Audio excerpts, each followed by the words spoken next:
Good morning, student. Today I am going to explain the lesson 14 of class 10th science, sources of energy. The subtopic is geothermal energy. Due to geological changes, molten rocks formed in the deeper hot region of earth crust are pushed upward and trapped in the certain region called hot spots. जो ज़मीन के नीचे change होते रहते हैं उसके कारण कई बार जो पिघली हुई रॉक्स होती हैं वे ऊपर की तरफ आ जाती हैं और ऊपर आकर ट्रैप हो जाती है, फंस जाते हैं in certain region. These are called hot spots. वो पिघली हुई जहाँ पर रॉक्स होंगी उन्हें हॉट स्पॉट बोलते हैं. When underground water come in the contact of these hot spots then steam is generated. जब अंदर का पानी, जो ज़मीन के अंदर का पानी है, इस हॉट स्पॉट के कॉन्टैक्ट में आता है तो उस पानी का क्या, उसमें से स्टीम निकलने लग जाती है. Some time hot water come out from this region and they are called hot springs. कई बार ये जो हॉट वाटर है इसको बाहर आने का मौका मिल जाता है. जहाँ से ये बाहर आ रहा होता है वहाँ पर हम बोलते हैं यहाँ से हॉट स्प्रिंग्स बाहर निकल रहे हैं, गर्म पानी के चश्मा.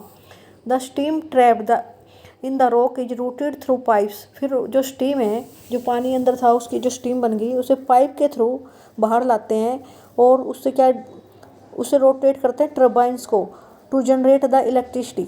उससे इलेक्ट्रिसिटी जनरेट की जाती है. The cost of production would not be much.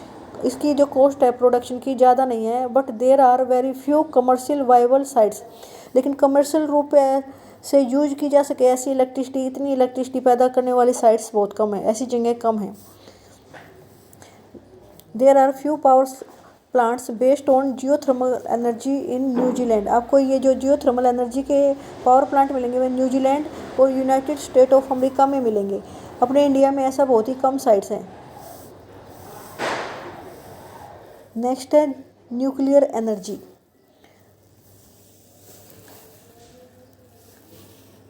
Nuclear energy कैसे जनरेट होती है?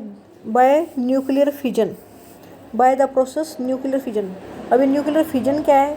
The nucleus of a heavy atom. जो हैवी एटम होते हैं जिनका मोलिकुलर मास ज़्यादा होता है, जैसे हम किसी भी एटम का एटॉमिक मास लिखते हैं जिसका मास ज़्यादा होगा उसे बोलेंगे heavy atom, like uranium, plutonium, thorium. When bombarded with low energy neutrons, उनको लो एनर्जी न्यूट्रॉन के साथ जब बोम्बार्ड किया जाता है, उनके ऊपर फेंके जाते हैं neutrons, can be split apart into lighter nuclei. तो जो एक हैवी न्यूक्लियस है वो दो न्यूक्लियाई में बढ़ जाता है. When this is done on A tremendous amount of energy is release. तो बहुत ज़्यादा मात्रा में एनर्जी रिलीज होती है. क्यों रिलीज होती है? क्योंकि the mass of the original nucleus is just little more than the sum of the mass of the product. जो इसका ओरिजिनल न्यूक्लियाई होता है उसका मास ज़्यादा होता है. किससे ज़्यादा होता है? The sum of the mass of the individual product. जो अलग अलग प्रोडक्ट बनते हैं ना, जो छोटे न्यूक्लियाई बनते हैं, उनका मास अगर ऐड करें तो उनसे ज़्यादा होता है. और ये मास में जो डिफरेंस होता है उसी कारण लार्ज नंबर की, जो लार्ज अमाउंट की एनर्जी रिलीज होती है.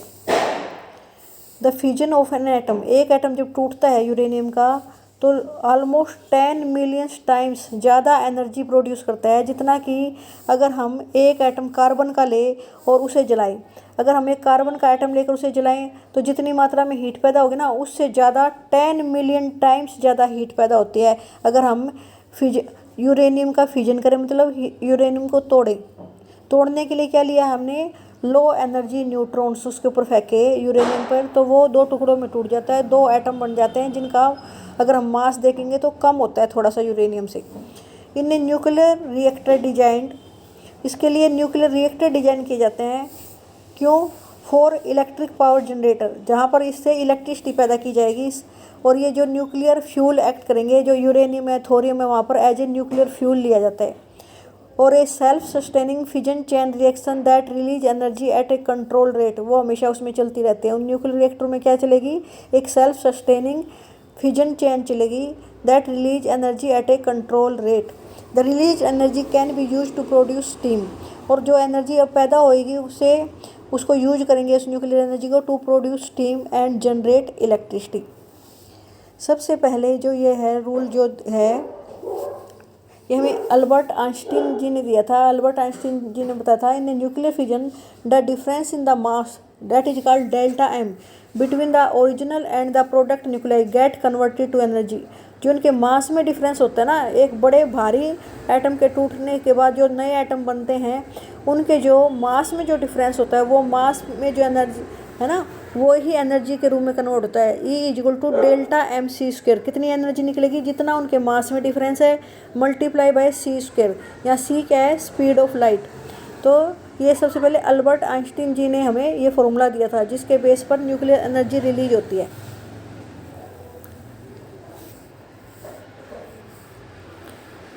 अपने इंडिया में न्यूक्लियर एनर्जी पावर प्लांट कहाँ पर लगे हुए हैं? ये न्यूक्लियर एनर्जी पावर प्लांट हमारे यहाँ तारापुर महाराष्ट्र में, राणा प्रताप सागर राजस्थान में, कलापाकम इन तमिलनाडु, नरोरा इन यूपी, काकरापाड़ इन गुजरात, इस तरह से ये कई जगह न्यूक्लियर पावर प्लांट लगे हुए हैं। यहाँ पर न्यूक्लियर फ्यूल यूज होता है जैसे यूरेनियम, थोरियम, प्लूटोनियम, और न्यूक्लियर फिजन के बेस पर लगते हैं ये।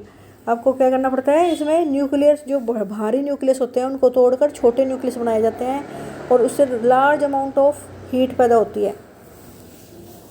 लेकिन ये बहुत ही कम मात्रा में है। हमारी जो टोटल इलेक्ट्रिसिटी की नीड है उसका केवल 3% से भी कम इस न्यूक्लियर एनर्जी से पैदा होता है।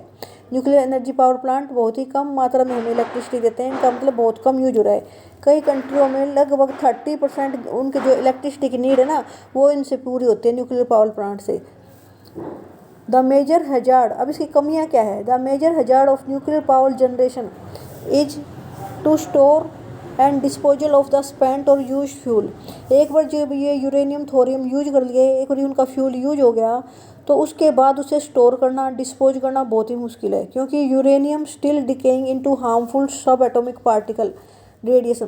जो यूरेनियम है जब ये ख़त्म भी होता है ना तो कुछ ऐसे सब एटॉमिक पार्टिकल फेंकता है रेडिएशन, जैसे अल्फा बीटा गामा रेज, जो हेल्थ के लिए बहुत ही ख़राब है।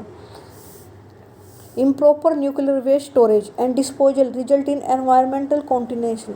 अगर इनको ढंग से इसका जो वेस्ट है उसका स्टोर और डिस्पोज नहीं होगा तो एनवायरनमेंट को कंटामिनेशन कर सकता है, प्रदूषित कर सकता है ये। Further there is a risk of accidental leakage. कई बार एक्सीडेंटली आपने सही ढंग से रखा है फिर भी एक्सीडेंटली लीकेज हो सकती है जिससे फिर एनवायरनमेंट कंटामिनेट होगा।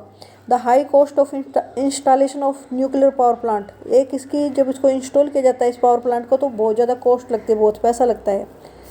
High risk of environmental contamination. एक रिस्क है एनवायरनमेंट का कॉन्टेमिनेशन होने का, क्योंकि इसमें से जब ये डिस्पोज ऑफ होता है तब भी हार्मफुल सब एटॉमिक पार्टिकल निकलते हैं।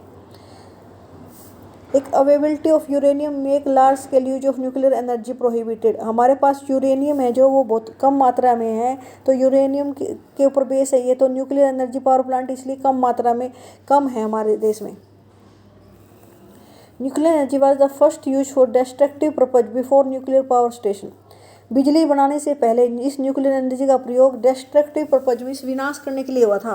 The fundamental physics of the fission chain reaction in nuclear weapon is similar to the physics of control nuclear reactor. जो फिजिक्स न्यूक्लियर रिएक्टर्स में लगाई जाती है, न्यूक्लियर भट्टियों में लगाई जाती है, वही सेम फिजिक्स न्यूक्लियर वेपन बनाने में की जाती है। लेकिन उस न्यूक्लियर वेपन में कंट्रोल अमाउंट में हीट नहीं निकलती। जब वो वेपन मीन्स हथियार बनाते हैं तो जो कंट्रोल अमाउंट में हीट निकलनी है वैसे नहीं निकलती जैसे कि न्यूक्लियर रिएक्टर में निकलती है। न्यूक्लियर रिएक्टर में उनको कंट्रोल किया जाता है उस रिएक्शन को, ताकि कंट्रोल अमाउंट में हीट एनर्जी निकले, जबकि वेपन में ऐसा नहीं होता। तब तो ये सोचता है कि जितना ज़्यादा डिस्ट्रक्शन हो बढ़िया, जितना डिस्ट्रक्टिव पर्पज के लिए यूज करोगे तो ज़्यादा मात्रा में हीट निकले। एक सेकेंड तरीका है न्यूक्लियर फिजन। अब तक आपने न्यूक्लियर फिजन पढ़ा, न्यूक्लियर फ्यूजन। कंट्री और कमर्शियल न्यूक्लियर रिएक्टर, अब तक जितने भी कमर्शियल न्यूक्लियर रिएक्टर है ना सब न्यूक्लियर फिजन पर बेस्ड हैं कि एक न्यूक्लियस लेकर हैवी उसको तोड़ा जाए। But there are another possibility of nuclear energy generation, और ये क्या तरीका है? Nuclear fusion. Fusion means joining lighter nuclei. इसमें लाइटर उल्टा किया जाता है, लाइटर न्यूक्लियाई को जोड़कर to make a heavy nucleus. Most commonly hydrogen या हाइड्रोजन के आइसोटोप लिया जाता है, जैसे ये लिया है इसने 1H2 + 1H2। ये कौन सा है? आपने पढ़ा था प्रोटियम, ड्यूटीरियम, ट्रीटियम। तो ये ड्यूटीरियम है। हाइड्रोजन का कौन सा आइसोटोप है? 9th में पढ़ा था आपने, ड्यूटीरियम है। इससे क्या बन रहा है? 2He3 हीलियम बन रहा है, लेकिन उसका मास देखो, हीलियम का मास 4 होता है, इसमें 3 बन रहा है। ये जो फर्स्ट है इन दोनों का मास अगर ऐड करो तो क्या है? 2 + 2 4, और इसका जो प्रोडक्ट है हीलियम, उसका मास है 3, थोड़ा सा कम है ना। तो जो मास में डिफरेंस है वो आइंस्टीन के फार्मूले का था E = delta M. Delta M means इनके मास में जो डिफरेंस है मल्टीप्लाई बाय c²। और ये c क्या है? Speed of light. इतनी एनर्जी इसमें बाहर निकलेगी। It release tremendous amount of energy according to Einstein equation. Einstein की इक्वेशन के बेस पर इसमें बहुत ज़्यादा मात्रा में एनर्जी निकलती है। Such nuclear fusion reaction are the source of energy in sun and some star. जो सन में एनर्जी निकलती है ना वो इसी कारण निकलती है, और अदर स्टार, दूसरे स्टार्स में भी एनर्जी इसी इक्वेशन के बेस पर निकलती है। लेकिन इसके लिए जो कंडीशन चाहिए ना कि आपको ये आइसोटोप्स ऐड करने हैं। अगर हम यहाँ लैब में करें तो हमें क्या चाहिए? लैब में million of degree of temperature, million of pascal of pressure, बहुत ज़्यादा प्रेशर और टेम्परेचर चाहिए। इसलिए लैब में न्यूक्लियर फ्यूजन की प्रोसेस करना बहुत ही मुश्किल है। Hydrogen bomb is also based on this ट्रेमेंडस fusion reaction. जो हाइड्रोजन बम है वो भी इस फ्यूजन रिएक्शन पर ही बेस होता है। तो हमें बम के बारे में ज़्यादा बात नहीं करनी, हमें केवल एनर्जी के बारे में बात करनी है कि न्यूक्लियर फ्यूजन और फ्यूजन के द्वारा हम इलेक्ट्रिसिटी पैदा कर सकते हैं। न्यूक्लियर फ्यूजन मुश्किल होता है क्योंकि हमें उसमें millions of degree of temperature और million of pascal of pressure बनाना पड़ता है, तब जाकर वे जो आइसोटोप्स हैं हाइड्रोजन के वे फ्यूज होंगे और एक प्रोडक्ट बनाएंगे जिससे हमें लार्ज अमाउंट ऑफ एनर्जी पैदा होगी। कैसी? Heat energy. इसका लास्ट टॉपिक है एनवायरमेंटल कॉन्सिक्वेंसेज। हम एनवायरनमेंट को देखते हुए सोर्स ऑफ एनर्जी यूज करते हैं। एनवायरनमेंट में क्या क्या देखेंगे कि हम कोई भी सोर्स ऑफ एनर्जी अगर चूज करना चाहेंगे तो सबसे पहले देखेंगे easy to extract this energy, कि वो आसानी से हम उसको एक्सट्रैक्ट कर सकें। इकोनॉमिक, वो पैसा कम लगे उसे। एफिशिएंसी ऑफ टेक्निक, कि टेक्निक जो यूज हो आसानी से बढ़िया तरीके से लगाई जा सके, एनवायरनमेंट को कम से कम डैमेज करे। ये सब देखते हुए हम सोर्स ऑफ एनर्जी को यूज करते हैं। इसमें सीएनजी जो कंप्रेस्ड नेचुरल गैस है, इसे क्लीनर फ्यूल बोलते हैं। क्यों बोलते हैं? क्योंकि जब ये जलता है तो किसी प्रकार का कोई रेजिड्यू पीछे नहीं छोड़ता और एनवायरनमेंट को कम से कम पोल्यूट करता है। अगर हम फॉसिल फ्यूल बर्न करें तो एयर को क्या करेंगे? वो पोल्यूट करेंगे। फॉसिल फ्यूल कौन कौन से होते हैं? कोल, पेट्रोल, डीजल, ये सब क्या है? Fossil fuel.